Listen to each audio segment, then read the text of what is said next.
Hello everybody, welcome to Crafty Soup. My name is Misty. I am here with a layout process video for the Counterfeit Kit Challenge. Challenge number 1, which is to list 10 things you love about something. But really what I wanted to do today is work with the scrapbook kit that I built, and I will link you up if you haven't seen that yet, because there were 2 specific themes I put in that kit that I wanted to combine together. So let's check it out. Here are the photos I want to use for this story. This is an advent calendar game that we've played for the last 2 years. It's an escape room kind of adventure game, co-op game.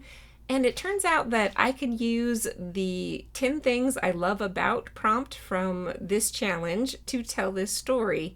So I've got my photos, I've got my story. Let's go ahead and see how I'm going to combine game-related products with Christmas-related products. Let's look at the kits. If you saw my kit build, you will know that I built 4 separate kits this time around that matched up with our inspiration. I have a winter kit, and then here is my game playing kit, and I said in that video that I knew I wanted to combine these 2 kits together specifically for this story, and I'm looking at these papers trying to figure out where I want to start. This paper I created for a different CKC kit long ago, and I never used it, so it went back in my stash and it made it into this kit, and I think it'll be fun to use on this layout. I'm a little worried about covering up too much of those words because that's the cool aspect of the paper. However, you're going to have to cover up something, so I'm looking at other papers that I think can make everything pull together, and I like both the blue with the white polka dot on there because it has that wintry snow feel, and also because a lot of the other elements from the game have these circular kind of bright light aspects to them, so I know that the 2 shapes will create cohesiveness. In the meantime, I'm looking at what else I might be able to do with this, and I'm thinking I want to trim down that word paper and mat it with the arrow paper, which means I'm going to lose even more of those words, so I am going to trim it selectively so I keep the portions of the words that I think work the best for this story. So coming back from trimming and writing my journaling, I've got a bunch of pieces ready to go.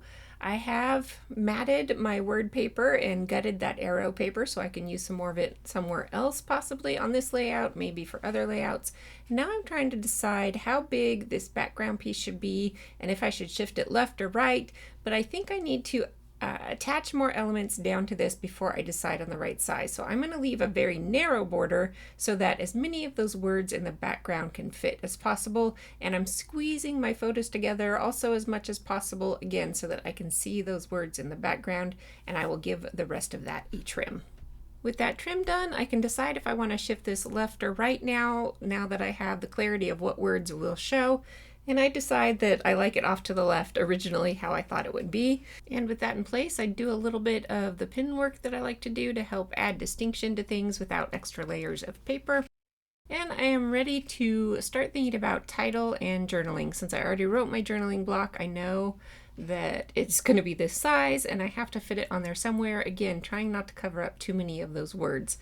The title I knew was going to involve the word yay, and again that's because of those circular elements that I wanted to combine between the 2 different collections of papers. So with that yay on there, I thought it would be too busy against the other words on the background paper, and so this is a perfect opportunity to add in more of that blue polka dot from my winter kit. So again, I'm building up that cohesiveness. With that done, I can go ahead and pop it up on some foam adhesive and decide how I want to angle it up there in the corner. Again, thinking about those words on the background and how those are going to read against everything. Also, what other embellishments I want to tuck around my title, because I often tuck lots of embellishments around my title as well. I go back to my game kit and I find a few pieces that can play nicely with the elements that I already have going on. I choose a little checkerboard banner and the word winner, which I'm going to alter up in a minute, and you'll see how I do that.